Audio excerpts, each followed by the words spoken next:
শাকিব খান হচ্ছে শুটিং সেটে অনেক হাম্বল থাকে, চুপচাপ থাকে, কাজে মনোযোগী থাকে, বাট সে কি একটু দুষ্টুমি করে না? আপনি বলেন কতক্ষণ পর্যন্ত আপনার ভালো লাগবে এইটা লাগানো, তারপরে চোখটা ছোট হয়ে যাইত, চোখের মধ্যে ভাইয়ার চুলকাইতো। যিশু সেনগুপ্তের সাথে শাকিবের লড়াইটা, মানে শাকিব খানের লড়াইটা আরেকটু জমানো যেত, এই বিষয়ে ডিরেক্টর কি বলবে? না না, একদমই একদমই না। ডান্স রিহার্সাল করা, ফাইট রিহার্সাল করা, বিশেষ করে প্রস্থেটিক লুকটা নিয়ে উনি যে পরিমাণ কষ্ট করছে ভাই, নিজের মাথার চুলটা পর্যন্ত কাটা ফেলছে। মেহেদী হাসান হৃদয় কি ম্যারিড নাকি আনম্যারিড? আনম্যারিড একদম। বিয়ে করবেন কবে? এই যে এত সাফল্য, সব মেয়েরা নিশ্চয় এই যে শুনে গেল সবাই আনম্যারিড, আপনি এবার তো ঘুরবে পেছনে। আমরা আসলে জানতে চাই এক একটা দৃশ্যের জন্য শাকিব খান আসলে কতটা কষ্ট করেছেন, পেছনে এই যে ফাইটিং সিনগুলো তিনি আসলে কতবার টেক দিয়েছেন, বা কখনো খারাপ লেগেছে কিনা, শরীর খারাপ হয়ে গেছিল কিনা? শরীর খারাপ হয়েছে, শরীর যে খারাপ হয় না তা না। আর কষ্টের কথা যদি আপনি বলেন, একদম এই সিনেমা শুটিংয়ের শুরুর আগে থেকে সেই সিনেমা নিয়ে কষ্টই করে যাচ্ছে।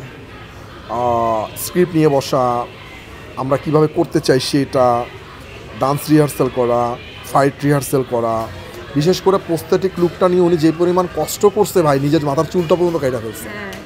আর সত্যি সত্যি কাটা ফেলছে। ভোর 4:30 থেকে 4টার মধ্যে ঘুম থেকে উঠা ওই প্রস্থেটিক মেকআপটা নিতে সময় লাগতো হচ্ছে 5 ঘন্টার মতো। তো প্রায় 9টা পর্যন্ত উনি মেকআপ দিত। আপনি বলেন কতক্ষণ পর্যন্ত আপনার ভালো লাগবে এইটা লাগানো, তারপরে চোখটা ছোট হয়ে যাইতো, চোখের মধ্যে ভাইয়ার চুলকাইতো। এইটা নিয়ে উনি অ্যাকশন করতেছে, সোয়াগ দেখাচ্ছে, সব কিছু মিলে ভয়ঙ্কর পরিশ্রম করছে। তাহলে সেম লুকটা কি ওনাকে কয়েকবার নিতে হয়েছিল শুটিং এর জন্য, নাকি একদিনই শুটটা ডান হয়েছিল? না না, ওইটা আমরা প্রায় 11 দিন শ্যুট করছি ওই লুকে। সেম মেকআপটাকে 11 দিন নিতে হয়েছে? 11 দিন শ্যুট করছি, 11 দিন। অনেক টাফ জার্নি। আচ্ছা, শুটিং সেটে শাকিব খানের কোনো বিশেষ খাবারের চাহিদা ছিল কিনা, বা কোনো ফুড তাকে হচ্ছে মানে একটু মজা করে খেতে দেখেছিলেন কিনা? না, এইরকম কখনোই খাবারের চাহিদা ছিল না। তবে 2 দিন যেটা হয়েছে, আমরা শাকিব ভাইয়ের লুক চেঞ্জের জন্য 1 মাসের গ্যাপ নেই, ওনার একটু মোটা হইতে হবে লাস্টেরটার জন্য। তো ওই দিন হচ্ছে যখন শুটিং শেষ করি আমরা স্লিম লুকের, তো মোটা তো হইতে হবে। তো ওই দিন শুটিং শেষ করে বলে ভাইয়া বলতেছে চল আজকে খাইতে যাব। তো ওই দিন হচ্ছে আমরা অনেক ধরনের মানে যা হয় স্ন্যাক্স, বিরিয়ানি, ভাইয়া বিরিয়ানি অনেক পছন্দ করে, বিরিয়ানি এগুলো খাওয়া। আর এমনিতেই না, শাকিব ভাই শুটিংয়ে খাবার দাবার স্পেশাল কোনো না, একদমই না। এবং ওনার খাবার ওনার কাছেই থাকে। আর উনি তো আসলে ডায়েট করে, ওই যা খায় আর কি ডায়েট ফুডের মধ্যে, ওটা ওনার কাছেই থাকে। মানে ওনার ওনার সহকারী আছে, তারা ওগুলো সব রেডি করে রাখে। এইটার জন্য শুটিংয়ে আমাদের কাউকে উনি বলে না কিছু।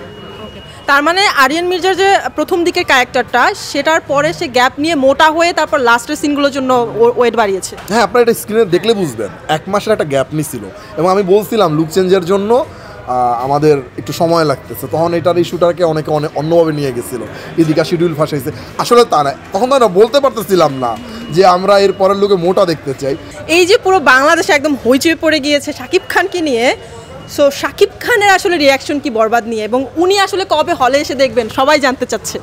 ভাইয়া দেখবে এর মধ্যেই আমরা সবাইকে জানাবো। আপনারা যারা আছেন সবাইকে, আমাদের কাছের লোকজন যারা আছে সবাইকে জানায় আমরা একটা স্পেশাল স্ক্রিনিং করব, খুব তাড়াতাড়ি করব।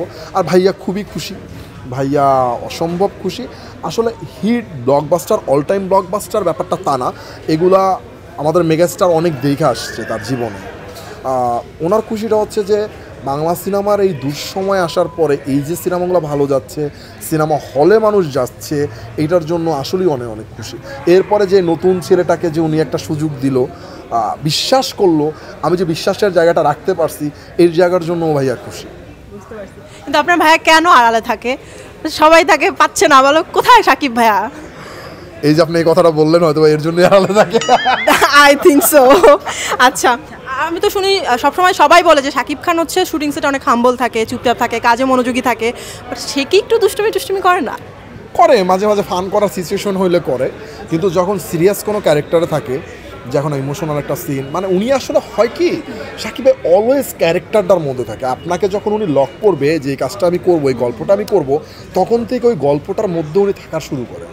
যার জন্য আসলে ক্যারেক্টারের জায়গা থেকে মানে খুব বেশি বের হওয়ার উনি চেষ্টা করে না। যিশু সেনগুপ্তের সাথে শাকিবের লড়াইটা, মানে শাকিব খানের লড়াইটা আরেকটু জমানো যেত, এই বিষয়ে ডিরেক্টর কি বলবে? হ্যাঁ, জমানো তো যাইতো, এই জমানো যাইতো না তা না,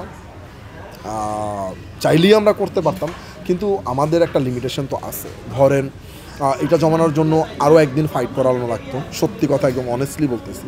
আরও একদিন ফাইটের জন্য ডে বাড়ানো হইতো।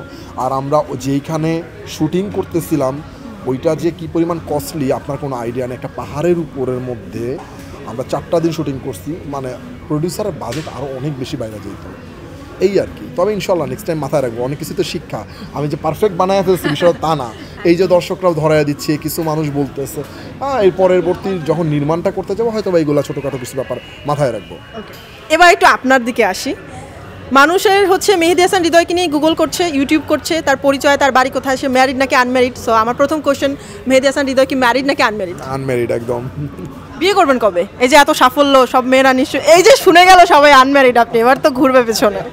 না, বিষয়টা এরকম না, বিয়ে করতে একটু সময় লাগবে। আমি আরও কয়েকটা সিনেমা বানাইতে চাই। আমি এখন আসলে ফিল্ম নিয়েই ভাবতেছি, গল্প বলাটা নিয়েই ভাবতেছি, এগুলোই করে যেতে চাই। এরপরে ভাববো, আরও 2-3 বছর পরে ভাববো।